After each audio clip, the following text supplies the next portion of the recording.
Good morning, everyone. Good to see you this morning. My name's David Gouldesbrough. I'm a local preacher in the Wharfdale and Airborough circuit, and it's lovely to be with you this morning. Sometimes, I don't know whether you might agree with this, but sometimes I find that events rather overtake the plans that you might actually have for doing something like this. My wife and I have been on holiday actually for most of last month, so we managed to avoid the hoo-ha of the general election. But clearly it has a remarkable outcome, whichever way you actually think about it. But it also has a remarkable outcome to me because it just reflects so beautifully a thought for the day that I heard towards the end of last week, before the actual election, but addressed to the election by Professor Mona Siddiqui.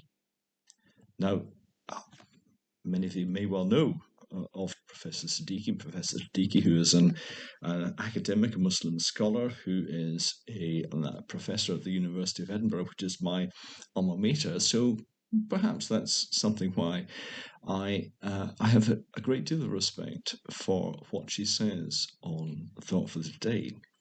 Now, you won't be surprised to know that what she was talking about was related to the upcoming election. This was on the Thursday morning, perhaps a time of purdah for those more sort of direct political columnists. But what she was talking about was about the balance between two extraordinary, I think, extraordinary emotions, those of fear and hope, and was clearly talking about that in relation to whatever might be the upcoming result at the time. I thought that her reflections on that balance between fear and hope were just so relevant to the situation that we're facing ourselves here in this country, and perhaps even for those beyond. But what was really particularly important to me, and particularly resonant, was that what she said was that this was not a new phenomenon. She quoted an 11th century Muslim scholar who was particularly thinking about this within the context clearly of his own faith. But I feel that the broader application of this within a life of faith was so important, because what this Muslim scholar said and what Professor Siddiqui resonated was that hope, or a life without hope, was not a life at all, but it was certainly not a life of faith.